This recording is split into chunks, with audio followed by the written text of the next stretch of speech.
Jeigu jaučiate, kad jis kažko nepasako arba jo elgesys pasikeitė, ši žinutė jums. Bus 3 variantai. Pirmiausia, žiūrėsime, kas šiuo metu yra tarp jūsų.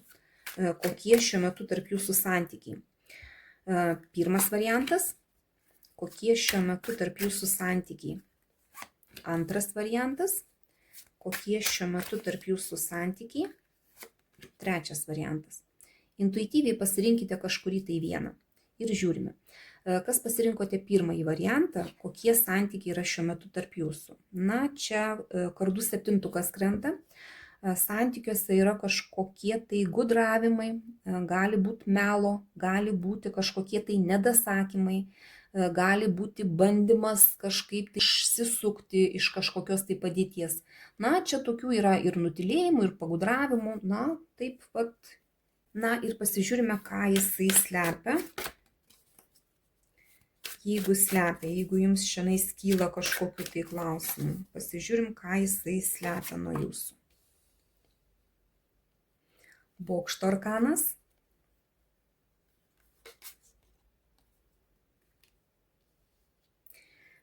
Na, jisai slepia, kad pas jį gyvenime čia kažkas tai sugriuvo. Galbūt jisai puoselėjo, statė kažką tai ir tiesiog nepavyko taip, kaip jisai tikėjosi. Ir jisai gali tai nuo jūsų slėpti, nes tiesiog nenori žmogus dalintis tuo. Galbūt bijo, kad ir jums įsiskaudinsit ir jūs, kad jums tai bus nemalonu. Gal tai vyriškas ego neleidžia pasidalinti tuo, kad jam kažkas tai nepavyko, kažkas tai sugriuvo. Čia gali būti apie kažkokį tai įsipareigojimas, galbūt kažkoks tai turėjo būti, kažkoks, arba kažkokia tai situacija, kurią jisai matė truputį kitaip negu visi ir jam nepavyko kažkas. Tai tokia ir paslaptis. Galbūt jūs gal ir klausėt kažko, galbūt jisai bando ir išsisukinėti, kad nepasakot apie tai, kad jam kažkas tai nepavyko. Ir čia tokia ir paslaptis. Gerai, kas pasirinkote antrąjį variantą, kokie santykiai yra šiuo metu tarp jūsų, velnio arkanas. Santykiai gali būti priklausomi, jūs galite vienas nuo kito kažkaip tai priklausyti. Čia daug emocijų, daug gundimo, bet priklausomybės vis dėlto nustelbia jūsų santykiuose. Čia tie santykiai gali būti tokie, kai sunku santykiuose, bet išeiti iš tų santykių irgi nepavyksta, nes kažkokia tokia velniška trauka yra pas jūs. Gerai, ką jisai slepia nuo jūsų?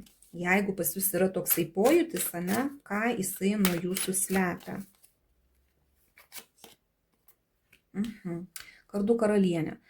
Čia buvusi jo kažkokia tai, kurią jisai slepia, apie kurią jisai nekalba. Galbūt jūs žinot apie ją ir jisai tiesiog slepia, nes nei vienai moteriai nemalonu, kai lenda kažkokį tai buvusi su kažkuo tai, ir jisai tyli, nesako. Ir pasirinkimas kažkoks tai yra kardai. Galbūt jinai siūlo jam kažką tai, ir jisai tiesiog slepia, kad jisai turi pasirinkimą ir, nesako jisai to, bet čia buvusi tikrai į jo gyvenimą kažkokiu tai būdu bando lysti ir jisai nenori tuo dalintis su jumis. Gerai, kas pasirinkote trečiąjį variantą? Kas tarp jūsų šiuo metu, kokie santykiai?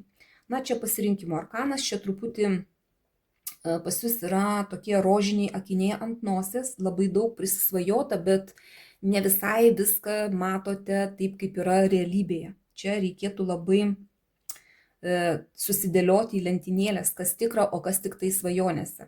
Tai jūsų tokie santykiai šiuo metu dabar yra. Gerai, ką jisai slepia nuo jūsų?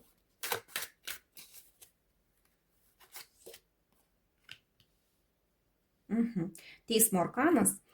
Iš tikrųjų, tai jisai slepia, kad jisai įsivertina tai, kas pas jūs jau yra nueita, bendrą kelią jūsų.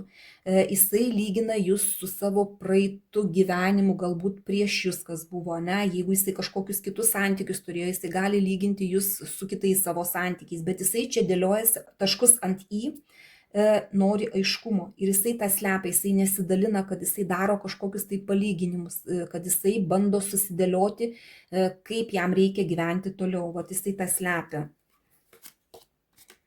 Jo, ir masto pats, kardų karalius krenta. Taip, jisai nori susidėti taškus ant į.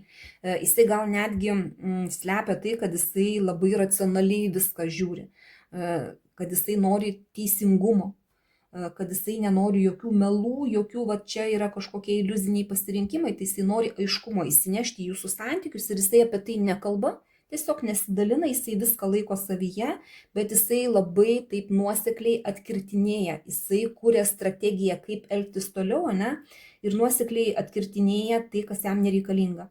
Tiesiog dabar jisai daro tokį įsivertinimą, kas pas jūs buvo ir kaip toliau gyventi. O dabar jūsų eilė.